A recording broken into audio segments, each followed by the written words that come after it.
Satu ya, yang kedua panitia kurbannya sendiri.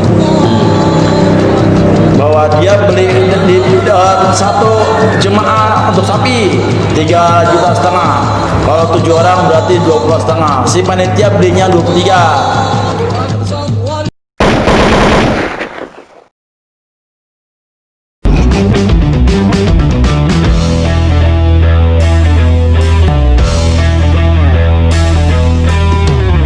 Gitu tuh, lihat untung tuh. Nah, panitia menguntungkan dari pembelian hewan kurban sapi sebanyak dari 24,5 terkumpul dibeli 23, kan ada 1,5 juta. Hukumnya bagaimana? Masalahnya kan Bandi kan panitia juga. Sekarang jualan sapi. Sekarang jualan sapi nggak jadi panitia, makanya ini jadi fenomena. Oh ternyata begini. Ya, kalau apa namanya nanti Gus Roso mungkin melengkapi. Kalau dia mewakilkan panitia sebagai dirinya sendiri sebagai tangan panjangan daripada orang yang berkurban tidak boleh melebihkan. Tapi kalau dia sebagai orang yang menjual, ya maka dia boleh. Panitia sekaligus penjual. Gimana ya? Panitia karena gini itu dia tadi ada jadi senang sebagai panitia kelihatan ya angkanya satu sapi 1,5 juta gue dapat. Nah jadi penjual jadi panitia saya orang mau kurban, harga sapi umpama berapa? Contoh 23. Saya wakilkan Mas Bandi, ini tolong carikan. Nah, Mas Bandi tidak boleh mengambil karena kepanjangan daripada saya untuk membeli tidak boleh. Tidak boleh. Karena kan panitia nyariin harga sapi. Tapi gini, ini saya nggak mau uzon ya. Saya nggak mau uzon sama orang. Uzon coba deh. Uzon begini. Berbaik sangkanya bahwa 1,5 juta itu diberikan untuk keperluan yang ada, atau panitia tidak mengambil lagi jatah untuk ongkos potongnya dong, enggak, tapi dari uang segitu bisa digunakan untuk beli plastik, buat makan panitia, buat rokok panitia dan segala macam.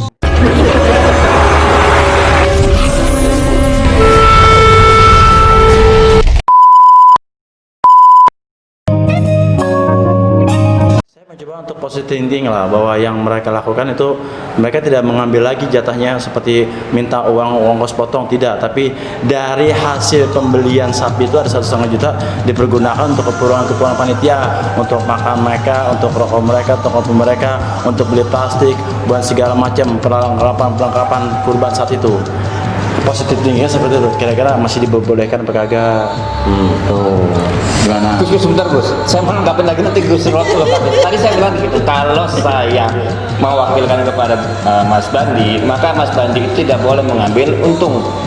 Paham nggak? Karena saya menitipkan Mas Bandi, itu ada kepanjangan dari saya. Tapi kalau begini, panitia misalkan ada orang provider yang menyediakan hewan kurban, kemudian pihak panitia ini membeli, entah itu cash ataupun hutang dengan harga sekian. Nah itu boleh, silakan. Boleh. Nah, itu ada bedanya di situ. Nah, jadi kira-kira itu Ada dua hukum yang terjadi ketika sang pemilik, sang kurban, sang orang yang akan udhiyah itu ingin memangkas pahalanya sendiri. Karena apa?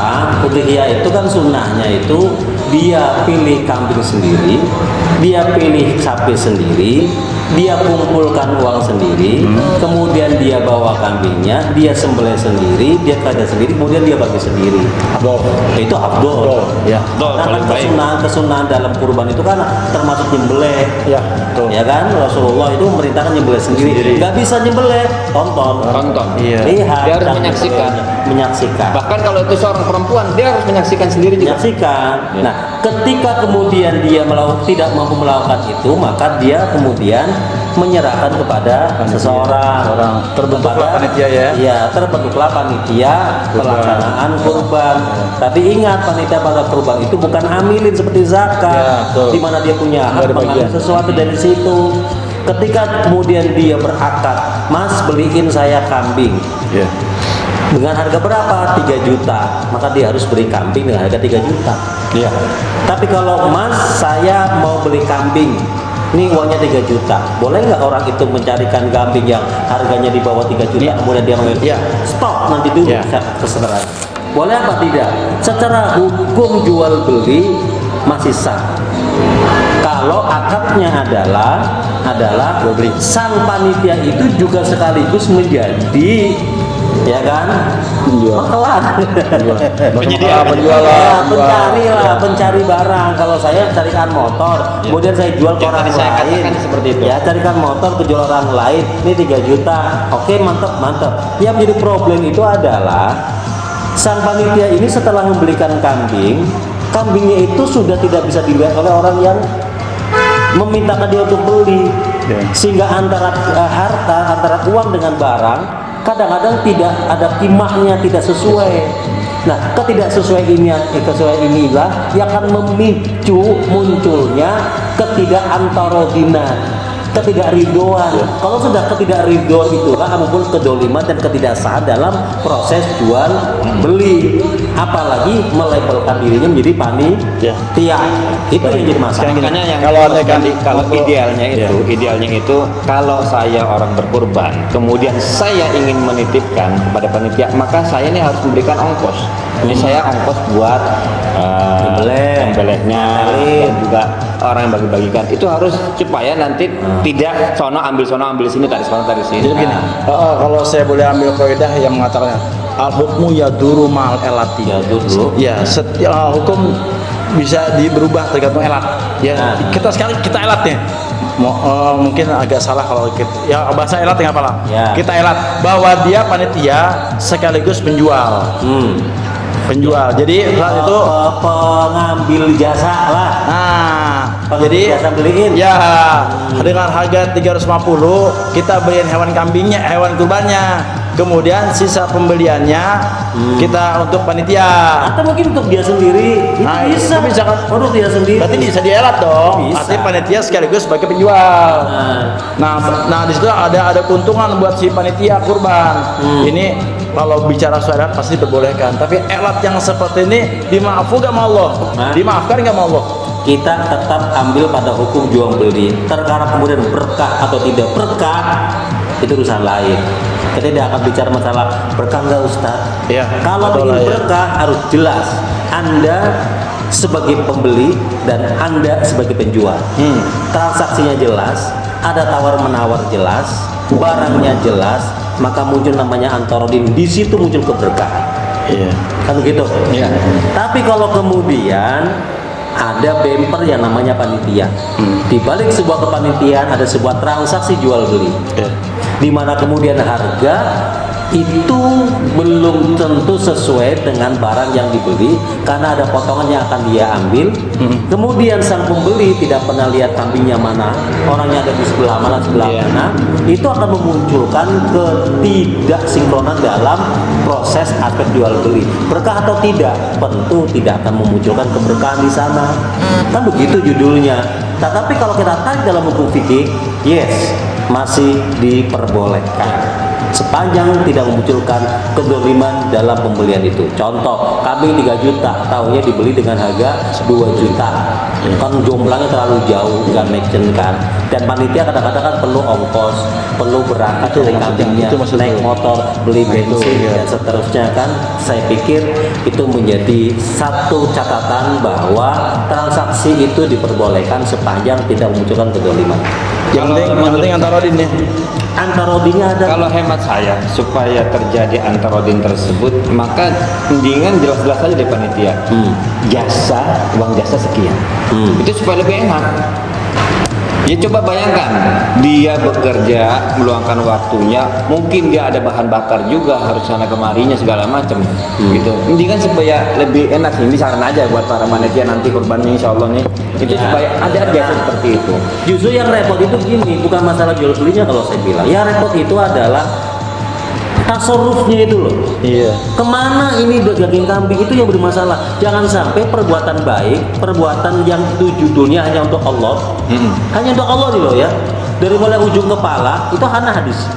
Nanti kalau orang korban dari mulai rambutnya ujung kepala semuanya akan ditimbang menjadi bagian pahala untuk orang yang berkorban. Dan akan menjadi kendaraan. Bayangkan kalau satu saat misalnya Soleh Sofyan masuk surga, ini kendaraannya. Saya pakai kendaraan, tahu-tahu nggak ada palanya. Kok palanya nggak ada?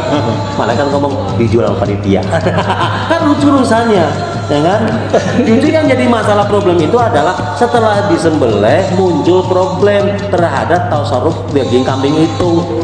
Ada yang diambil oleh tukang jagal dengan alasan kalau saya dapat pala sama pahanya biayanya cuma 500. Tapi kalau palanya dan palanya enggak ada 1 juta, kan ada tuh begitu. Atau kemudian panitia mengatakan bahwa kulit nggak ada yang mau, jual aja deh. Itu kan jadi repot, kan? Atau panitia ngomong, Ustadz yang ngajar di situ misalnya, saya minta pahanya dong. Paha dikasih ustadznya kanan kiri.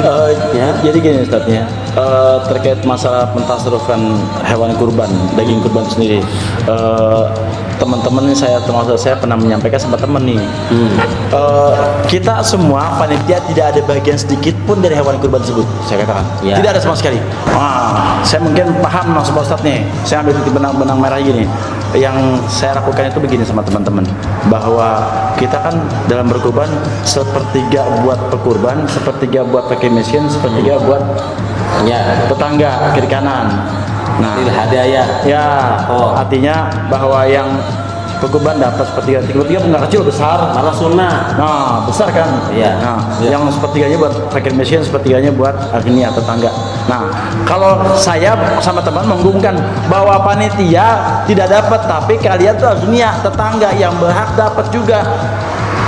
Gitu. Nah, sehingga pada saat itu saya katakan kepala ini tidak boleh dijual, tetapi siapa yang mau kepala ini?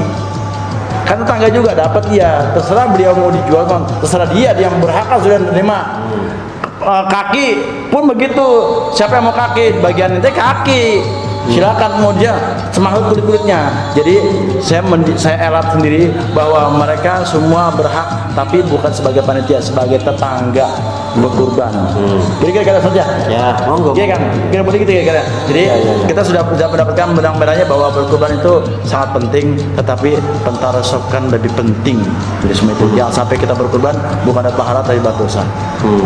Kira-kira closing statement gimana buat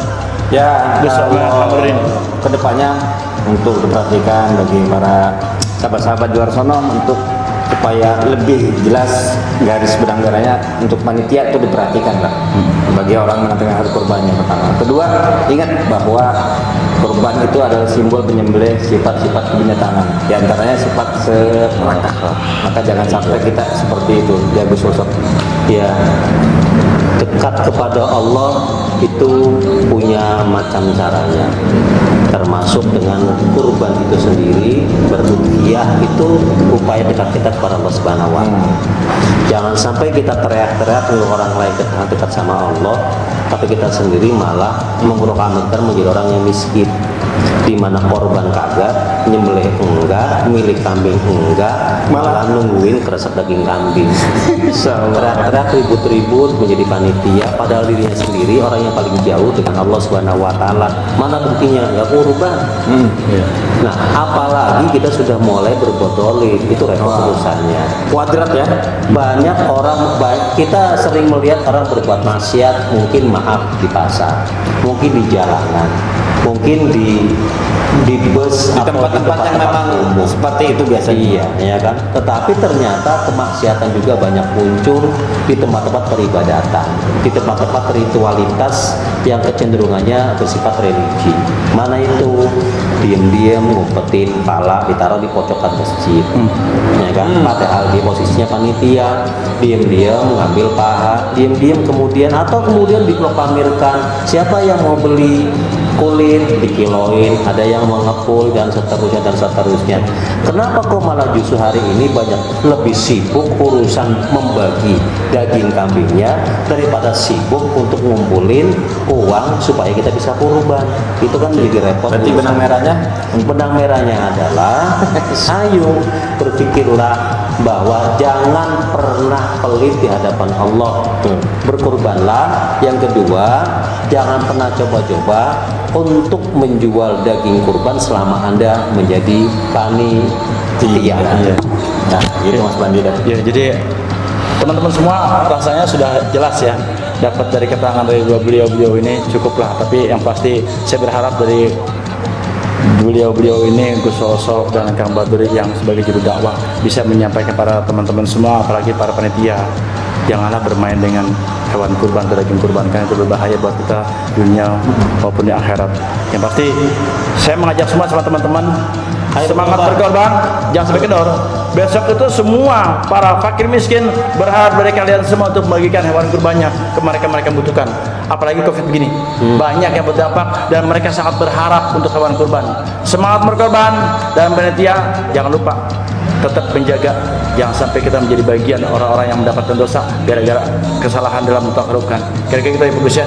Dari teman-teman semua, terima kasih. Dari kami Mutolaah ala santri, asiknya sambil ngopi. Kita akhiri dengan wallahul muwaffiq ila aqwamit thoriq. Wassalamualaikum warahmatullahi wabarakatuh. Waalaikumsalam warahmatullahi wabarakatuh.